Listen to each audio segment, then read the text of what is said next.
Good morning प्यारे बच्चों। हम जो है देख रहे हैं हमारा पाठ क्रमांक 9 मजेदार चटनी। इस पाठ को हमने शुरू किया था और हमने देखा है कि शिबू जो है एक भुलक्कड़ बच्चा है जो कि नानी के घर गया था। उसे नानी के घर जाना अच्छा लगता है और जो है उसे नानी के हाथ के पकवान भी खाने पसंद है, ये हमने देखा था। और हमने जो है मौखिक प्रश्न भी इससे देखे हैं। तो अब आज जो है हम आगे देखने वाले हैं। भाषा के बाद से देखिए पहला प्रश्न, नीचे दिए शब्दों में सही जगह पर चंद्र बिंदु लगाइए। देखिए ये है चंद्र बिंदु, ये जो है हमें सही जगह पर लगाना है। यहाँ पर कुछ शब्द दिए गए हैं, इन शब्दों में चंद्र बिंदु जो है सही जगह पर नहीं लगा हुआ है।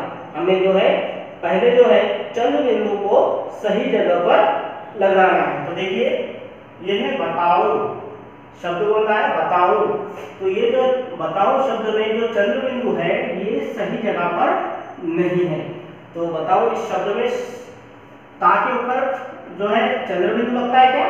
जी नहीं, ये गलत है। तो इस प्रकार से जो है बताओ इस शब्द में ऊ के ऊपर जो है चंद्र बिंदु लगता है, यहाँ पर है। तो ये जो है आपको इस प्रकार से लिखना है। अगला शब्द है माँ। माँ इस शब्द में देखिए ये जो चंद्र बिंदु है ये पहली म के ऊपर लगा है, लेकिन म की जो मात्रा है इस मात्रा के ऊपर जो है हमें चंद्र बिंदु देना है। ये जो मात्रा है इस मात्रा के ऊपर चंद्र बिंदु देना है। तो इस प्रकार से ये माँ शब्द इस प्रकार होता है, चंद्र बिंदु म के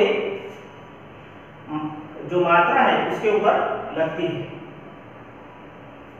देखिए कहाँ शब्द है कहाँ, ये जो चंद्र बिंदु है ये यहाँ पर दिया गया है बीचों बीच, तो जो कि गलत है।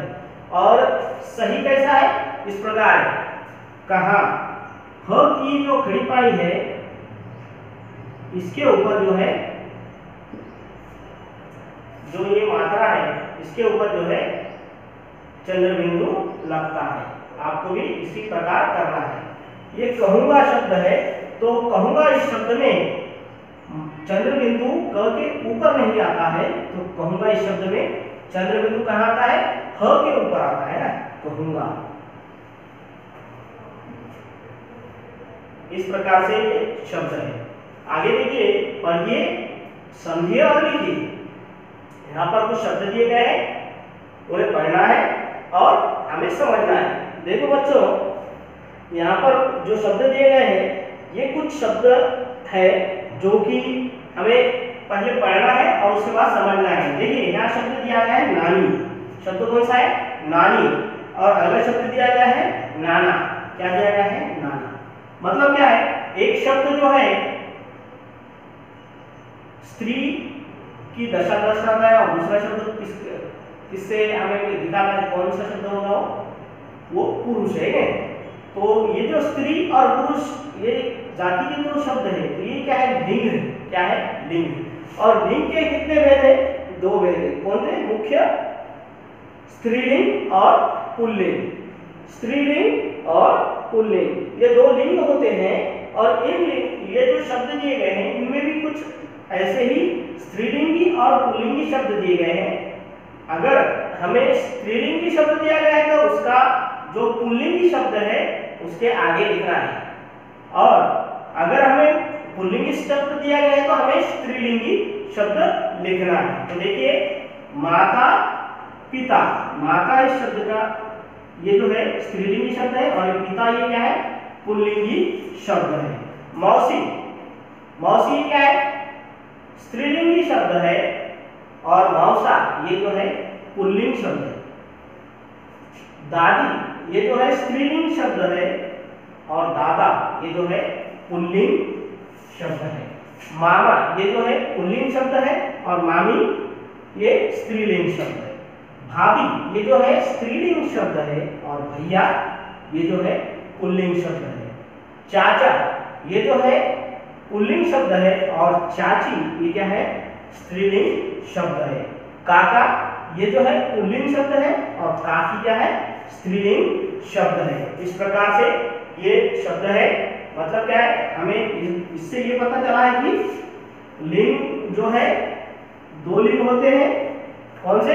स्त्रीलिंग और पुल्लिंग। यहाँ पर स्त्रीलिंग और पुल्लिंग का ही उल्लेख किया गया है, वही हम देखेंगे आगे का। फिर देखिए बात प्रश्न क्रमांक 3, पढ़िए और समझिए। पढ़िए और समझिए।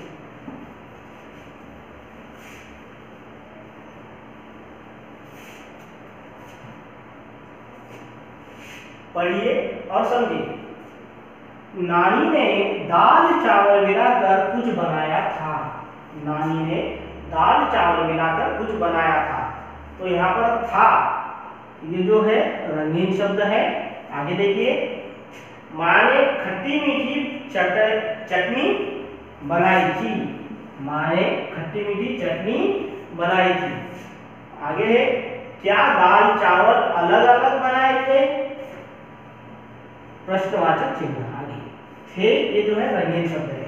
यहाँ पर देखिए, हमें जो है ये समझना है कि ये जो था, थी, थे, ये है क्या, जो कि रंगीन दिए गए हैं। ये जो है वाक्य के अंत में आए हैं, ये क्या है? क्रिया शब्द है। क्या है? क्रिया शब्द है। क्या है? क्रिया शब्द। तो देखिए यहाँ पर हमें देखिए, ये जो है कौन से शब्द है? ये क्रिया शब्द है। और जो वाक्य जो है, ये क्रिया के बिना क्या होता है? अधूरा होता है। वाक्य पूरा होता है क्या क्रिया के बिना? जी नहीं। अब देखिए, हमें जो है यहाँ पर जो था, थी, थे, ये जो तीन शब्द दिए गए हैं, इन शब्दों का प्रयोग कर हमें जो है, इन तीन क्रिया शब्दों का प्रयोग कर हमें जो है कुछ वाक्य बनाना है। तो देखिए,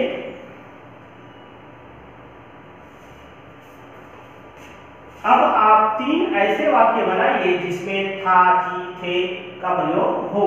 यहाँ पर देखिए, हमने तीन वाक्य बनाए हैं। बंदर उछल कूद कर रहा था। यहाँ पर था, इसका प्रयोग किया है हमने। व्यापारी के हाथ में गठरी थी। यहाँ पर थी, इस क्रिया का हमने प्रयोग किया। बच्चे फुटबॉल खेल रहे थे। यहाँ पर हमने थे, इस क्रिया का प्रयोग किया है। तो इस प्रकार से ये जो है हमने जो है क्रिया का प्रयोग किया है, क्योंकि क्रिया के बिना जो है वाक्य हमें अधूरा सा लगता है।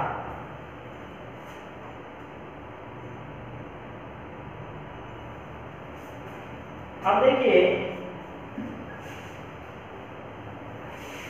प्रश्न क्रमांक 4, इन शब्दों के अर्थ लिखिए। यहाँ पर कुछ शब्द दिए गए हैं, उनके हमें अर्थ लिखना है। मतलब पर्यायवाची शब्द या उसके जो समानार्थक वाले शब्द है वो हमें लिखने हैं। तो देखिए, मित्र, मित्र इस शब्द का समानार्थक वाला शब्द क्या है?